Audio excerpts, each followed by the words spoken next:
If you're looking for a clean and fast whole house solar and battery backup installation method, then you need to take a look at the new Sigen Backup Switch. It's just been approved by California's largest utility, and we expect to have statewide approval in the very near future.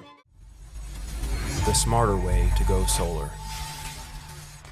All right, now in today's video, we're taking a look at the new Sigen Backup Switch, which of course is SIG Energy's version of the meter collar adapter. Now this meter collar adapter installation method has gained a lot of popularity amongst installers over the past couple of years. And it really was pioneered by Tesla and the Tesla backup switch, this particular architecture. And the idea here is to do your microgrid interconnection device, or for you older school electricians out there, to do your transfer switch right here at the meter base itself. Right? Every solar system that is capable of battery backup has to have some sort of an isolation device, some way that you can disconnect the house from the utility grid, but still energize secure solar and battery power into the house. Now, in the old days, when we were looking at backup generators, we called this the transfer switch. But in the solar world now, we call it the microgrid interconnection device. But basically, it's doing the same function.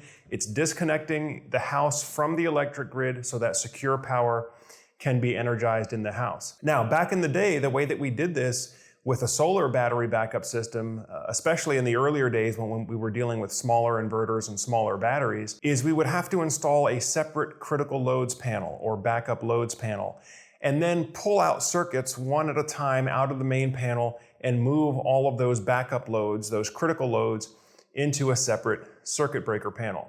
But as you can imagine, as an electrician or as a homeowner, that is a very disruptive process. You're literally having to pull all the wires out for all the circuits that you want to have backed up and move them into a separate circuit breaker panel. That also introduces a lot of risk to the installer, because once you open up that electrical panel, you start moving loads around inside the house, you're taking on a lot of risk as a contractor of what exactly is the status and the layout of that inside the house wiring. So the backup switch architecture solves a lot of that problem. It allows you to do your whole house switching right here at the meter base above any of the internal house loads or the internal house wiring. Now with the Sigen backup switch, you get the full 200 amp pass through and switching, and basically you can wire the entire house on whole house backup, and it provides 0 millisecond transfer time. So this is basically like an uninterruptible power supply. If there ever was a grid outage, immediately the Sigen Store system will kick in and provide secure solar and battery power. Could even include an integrated bidirectional EV charger. But either way, the loads in your house are not going to tell the difference. You're not going to have to reset the clock on your stove or microwave, because the switchover happens in a fraction of a second. So this is the Sigen backup switch. Now, you also have the option of installing the SIG Energy load hub. If you want a little bit more robust capability, you can install the SIG Energy load hub, which also can be installed above the main circuit breaker panel. So you're getting full 200 amp pass through and whole house backup. Now, with the load hub though, you get some additional capabilities. For example, you can parallel 2 Sigen Store inverters with the one load hub. So if you want additional power output, right now you get about 11.5 kilowatts of continuous output per Sigen Store inverter.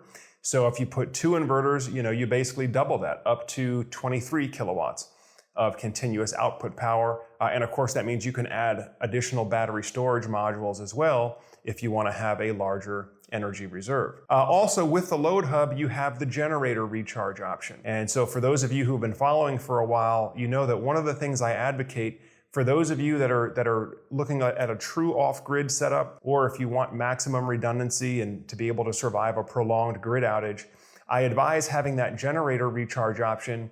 So that way, if you're running off grid, let's say your batteries start running low and maybe you have a patch of overcast weather, so your solar panels can't recharge as fast, all you have to do is fire up the generator for a few hours, bring the batteries back full, and then you can go for running another couple of days off of battery power. So it gives you more redundancy, helps you stretch your fuel supply. And then of course, with the load hub, you have up to 5 smart circuit controls. And those smart circuit controls can be used for a number of different applications. In an off-grid or in an emergency power application, you may want to automatically shed high draw non-essential items, things that could drain your battery faster than you would like if you're running on backup power. Maybe your electric clothes dryer, maybe if you have an electric water heater, you might not want that running on battery power at nighttime, maybe a hot tub or a pool pump.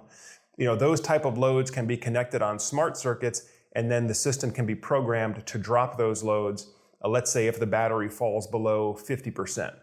To make sure that you're preserving battery power for those most critical items. But you can also use the smart circuits to take advantage of different time of use on your electric rates. So if you're on one of those utilities like PG&E or San Diego Gas and Electric that charges you, severe peak rates where you have a much higher rate of electricity during peak hours versus during normal hours, you can program your smart circuit controls to turn off those high draw non-essential items to avoid incurring peak rates. So there's a lot that you can do with it here. But basically with Sig Energy, you've got two options. You've got the Sigen Backup Switch, which as I mentioned was just approved by California's largest utility, which is PG&E, Pacific Gas and Electric. So for those of you that are in the San Francisco Bay, Silicon Valley area, you're good to go with the Sigen Backup Switch right now. And we expect to receive very, very quickly approval from San Diego Gas and Electric, as well as Southern California Edison. So that basically would cover the three largest utilities in California. So this has been a quick announcement about the Sigen Backup Switch, now ready to install in Northern California, very soon going to be ready to install in the rest of California as well. Folks, as always, if you're getting good value from the videos you see on Solar Surge, make sure you hit that thumbs up button. Also, make sure you subscribe to the channel as well. That way, as we have new product releases and announcements like this, it'll come up on your feed, and that way you can stay up to date with everything. If you're a homeowner and you're in the process of looking at solar and battery backup options for your home, if you need to get a price quote, or maybe you already have a price quote and you need to get a comparison quote to make sure that you're getting the best deal and getting the right equipment, as always, you can feel free to reach out to us on the link below here, set up a call with one of our experts, or just use the free online calculator to see how much solar and batteries cost in your area. But that does it for today's video. I thank you all for spending some more time on the Solar Surge channel. And as always, I'm Joe Ordia here, encouraging you to get prepared and be empowered. Thanks for watching, and I'll see you on the next video.